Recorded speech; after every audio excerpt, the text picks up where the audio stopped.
Hello guys, कैसे आप लोग। मैं अमित तल्डा, आपका फ्रेंड, फिलोसोफर एंड गाइड। बहुत ही इंपॉर्टेंट सवालों का जवाब मैं देने के लिए आया हूँ कि काफ़ी बच्चे कंफ्यूज्ड हैं कि sir what is the ideal time to start the revision कब स्टार्ट कर देनी चाहिए, what should be the deadline, what should be the range when we should discontinue the regular study and we should start the revision. ठीक है, कि देखो बिना revision आप पास नहीं हो सकते।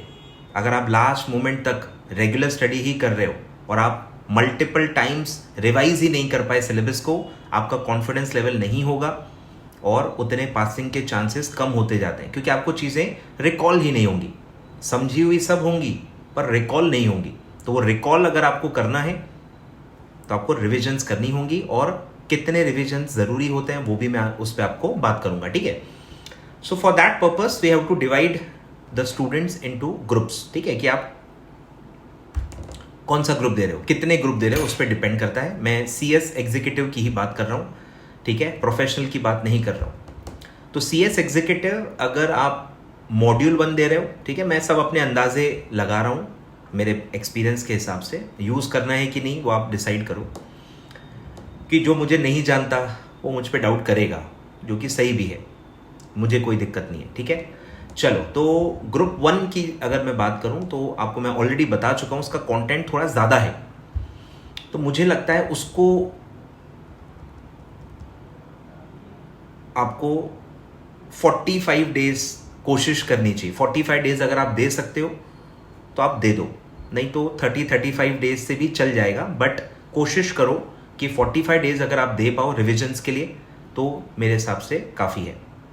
अब ये उनके लिए है जिनकी पढ़ाई कंप्लीट ही नहीं हुई है, जिनकी पढ़ाई ऑलरेडी कंप्लीट हो गई है, तो वो जल्दी भी स्टार्ट कर सकते हैं। मैं ये लास्ट डेड एंड बता रहा हूं, डेड एंड, समझ रहे हो क्या। तो आपकी अगर पढ़ाई हो गई है और आपको अभी से ही रिवीजन स्टार्ट करनी है, आप कर सकते हो, कोई दिक्कत नहीं है। रेगुलर स्टडी कंप्लीट हो गई है, कवरेज भी बहुत अच्छा है, आपने मॉड्यूल भी बहुत अच्छे से कवर कर लिया है, पास पेपर्स भी कवर कर लिए हैं, सब कुछ कवर हो गया है। अगर आपको ऐसा लगता है तो आप पहले भी रिवीजन स्टार्ट कर सकते हो। मैं ये वीडियो उन लोगों के लिए रिकॉर्ड कर रहा हूं जिनकी पढ़ाई कंप्लीट ही नहीं हुई है, जो कि एक बहुत ही कॉमन फिनोमिना है कंपनी सेक्रेटरी कोर्स में। सिलेबस ही नहीं कंप्लीट होता, इतनी सारी चीजें हैं, कवरेज में बहुत ज़्यादा स्कोप होता है, आप चीज़ें और भी कवर अप कर सकते हो। तो रेगुलर स्टडी आप एग्जाम के 45 डेज पहले तक भी कर सकते हो, बस लास्ट 45 डेज आपको कंप्लीटली रिविजन मोड में शिफ्ट हो जाना चाहिए for first group. Second group के लिए 30 डेज भी काफ़ी है, कवरेज थोड़ा कम है, 2 पेपर MCQ हैं, तो कंपैरेटिवली कम समय में मल्टीपल रिविजन्स हो जाती हैं। ठीक है, तो 45 days for module 1 and 30 days for module 2। ठीक है, ये मिनिमम डेज हैं, आप इसके हिसाब से प्लान आउट कर सकते हो। और जो बोथ ग्रुप वाले हैं उनको सर 2 से सवा 2 महीने कम से कम रखने पड़ेंगे। ज़्यादा भी देंगे तो चल जाएगा, कम नहीं चलेगा। बोथ ग्रुप में बहुत परेशानी होती है, और मैं पहले ही बता चुका हूं, अगर आपके पास 3 महीने हैं, आपकी कंप्लीट हो गई है पढ़ाई, तो आप रिवीजन स्टार्ट कर दो। 3 महीने भी मतलब ठीक ठाक हैं। पर जिनकी पढ़ाई कंप्लीट नहीं हुई है, मैं उनके लिए कह रहा हूं कि पढ़ाई बंद करके अभी से ही रिवीजन चालू कर दें, तो नहीं भाई, पढ़ाई पहले कंप्लीट कर लो, घाई गड़बड़ मत करो, घाई गड़बड़ मत करो। जितनी रेगुलर स्टडी अच्छी होगी उतनी ही रिवीजन अच्छी होगी। रेगुलर स्टडी में खामियां हैं तो सर वो रिवीजन में कवर अप नहीं होती, मैं आपको पहले भी बता चुका हूं। जो चीज़ें स्किप हो गई हैं वो स्किप ही रह जाती हैं और आपका कवरेज का इशू हो सकता है। तो 2 से सवा 2 महीने बोथ ग्रुप के लिए मेरे ख्याल से काफ़ी है। और बोथ ग्रुप में आपको पता ही है चैलेंजेस क्या हैं, बहुत ज़्यादा रिविजन्स भी पॉसिबल नहीं होती है। बोथ ग्रुप की 4-5 रिविजन्स भी मैं कहूँ तो पॉसिबल नहीं है सबके लिए। जिनकी पढ़ाई बहुत पहले स्टार्ट हो गई थी, बहुत पहले कंप्लीट हो गई थी, वो माइट भी कर लें। पर जो एक एवरेज स्टूडेंट जब स्टार्ट करता है और उसके पास जितना टाइम होता है, 2 रिवीजन ही मैक्सिमम वो कर पाता है बोथ ग्रुप की। तो उसके लिए मेरे को लग रहा है 2 या सवा 2 महीने मेरे ख्याल से काफ़ी है। उससे मतलब तब तक आप रेगुलर स्टडी मतलब चालू रखो, रेगुलर स्टडी पे भी ज़्यादा फोकस करो। और खासकर सबने क्या है, रिवीजन स्टार्ट कर दी है, तो काफ़ी बच्चों को वो भी टेंशन हो रहा है कि ऐसा तो नहीं है कि रिवीजन का टाइम आ गया है और मेरी पढ़ाई कंप्लीट नहीं हुई है, वो टेंशन में आ गए, उनको अपनी पढ़ाई पे डाउट हो रहा है। तो प्लीज़ डाउट मत करो, लोगों ने इस बार जल्दी डाल दी है, उनका एक पर्सनल रीज़न है, मुझे उससे कोई प्रॉब्लम नहीं है। मैं भी अगर CSET पढ़ाता होता, मैं भी एग्जीक्यूटिव पढ़ा रहा होता, मैं मल्टीपल स्टेजेस पढ़ा रहा होता, तो मैं भी शायद यही करता। गलत कुछ भी नहीं है, सबकी प्रायोरिटीज अलग है, आपको ये समझना है कि ये उनकी प्रायोरिटी है और आपको अपने हिसाब से चलना है। उनको CSET के लिए फ्री होना है, नवंबर में भी CSET है तो उनको बस 15-20 दिन पहले मैराथन लेनी है, तो इट्स वेरी ओके, कुछ भी गड़बड़ नहीं है उसमें, ठीक है, वो उनका राइट है और वो यूज़ कर रहे हैं, उसमें कोई दिक्कत नहीं। पर आपको पता होना चाहिए कि वो इसलिए कर रहे हैं, ऐसा नहीं कि रिवीजन का टाइम आ गया है, वो फ्री होना चाहते हैं, पहले एग्जीक्यूटिव ले रहे हैं, फिर वो EET पढ़ाएंगे और आखिरी में भी आपको सपोर्ट देंगे। वो उनका एक स्ट्रैटेजी है जो कि इट्स वेल एंड ओके, कोई दिक्कत नहीं है। बट इसका ये मतलब नहीं है कि सितंबर से ही आपका रिवीजन का टाइम स्टार्ट हो गया है, ऐसा कुछ भी नहीं है भाई। सिंगल ग्रुप वाले भी टेंशन ले रहे हैं, अबे सिंगल ग्रुप के लिए तो मिड नवंबर तक आप पढ़ाई कर सकते हो, रिवीजन 1 महीना भी बच गया तो आपके लिए सफिशिएंट है, तो आप टेंशन मत लो। सिंगल मॉड्यूल वाले टेंशन ले रहे हैं कि सर ऐसा तो नहीं है कि मेरी रिवीजन ही ना हो पाए, या मतलब मैं बहुत लेट तो नहीं हूँ, ऐसा तो नहीं है, वो नहीं है, मतलब लोग फुल ऑफ डाउट्स हो गए हैं। तो मैं आपको इसलिए क्लैरिफाई कर रहा हूँ, प्लीज़, वो उनका अलग स्ट्रैटेजी है, उनका अलग गेम है, बिजनेस है, मेरा भी बिजनेस है, सबका बिजनेस है, तो ये हम उसी एंगल से करेंगे, आपको अपना देखना है। तो मैं आपको ये बताने आया हूँ कि आपके पास टाइम बहुत है, सिंगल मॉड्यूल है, मॉड्यूल 1 है, 45 डेज काफ़ी है, 45 डेज काफ़ी है, आप तब तक अपनी रेगुलर स्टडी चालू रखो, 45 डेज पहले तक आप कंप्लीट कर लोगे तो कोई भी दिक्कत नहीं होगी।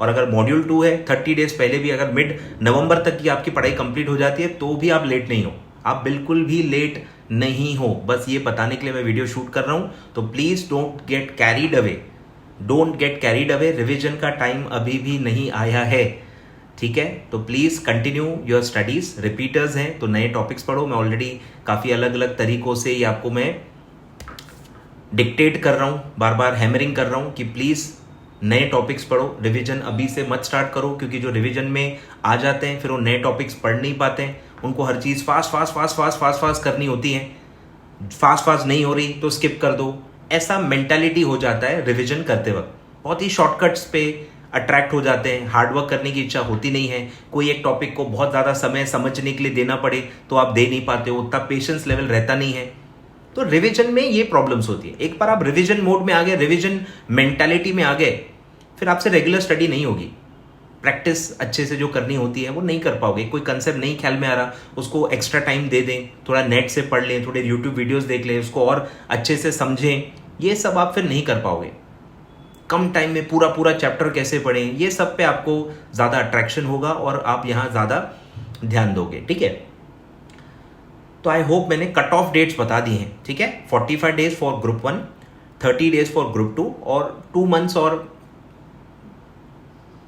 70 डेज फॉर बोथ ग्रुप्स, ठीक है। इतने डेज पहले एग्जाम के, इतने डेज पहले भी अगर आपका सिलेबस कंप्लीट हो जाता है तो भी आपके पास सफिशिएंट टाइम है रिवीजन के लिए। बिल्कुल भी रिवीजन का टेंशन न लें, और अभी करंटली सितंबर में एटलीस्ट रिवीजन का टाइम नहीं आया है फॉर एनी पर्सन, ठीक है। तो please don't feel that FOMO feel करने की जरूरत नहीं है। डोंट गेट डिप्रेस्ड, काफ़ी बच्चे डिप्रेस्ड हो रहे हैं कि यार मेरी तो पढ़ाई अभी स्टार्ट हुई थी, मैंने तो अभी एक स्पीड पकड़ी थी और अभी मुझे ऐसा फीलिंग आ रहा है कि मैं शायद ये भी अटेम्प्ट निकल गया है। ऐसा मत सोचें, ठीक है। Please continue studies, regular studies continue करो, अभी भी अच्छा टाइम है, रेगुलर स्टडी का ही टाइम चल रहा है, और नए टॉपिक्स कवर करने की कोशिश करो, ज़्यादा से ज़्यादा केस स्टडीज़ पढ़ो, ज़्यादा से ज़्यादा राइटिंग प्रैक्टिस करो, अपने जो भी वीकनेसेस हैं उस पर अभी भी काम करने का टाइम चल रहा है। रिविजन मोड में अभी आने की ज़रूरत नहीं है। जिनकी पढ़ाई हो चुकी है, पूरा सिलेबस हो चुका है, अच्छी खासी कवरेज हो चुकी है, वो लोग सिर्फ स्टार्ट कर सकते हैं, ठीक है। चलिए, thank you so much. Video अच्छा लगा हो लाइक ज़रूर कर देना और अपने फ्रेंड्स को शेयर करना, ताकि वो भी ये टेंशन ले रहे होंगे तो उनको भी ये पता चले कि टेंशन लेने की ज़रूरत नहीं है। प्लीज़ स्प्रेड दिस वीडियो, मेरी रिक्वेस्ट है, क्योंकि मैं सब बच्चों तक नहीं पहुंच पाता हूं, आपके सर को ज़्यादा लोग नहीं जानते हैं, ठीक है। तो आपकी ये जिम्मेदारी बनती है कि वीडियो को अपने दोस्तों तक पहुंचाएं, खासकर सेल्फ स्टडी बच्चों को, जिनको बहुत ज़्यादा टाइम लगता है चीज़ों को कवर अप करने के लिए, वो भी टेंशन ले रहे होंगे। तो do share this video with all your friends. Thank you so much.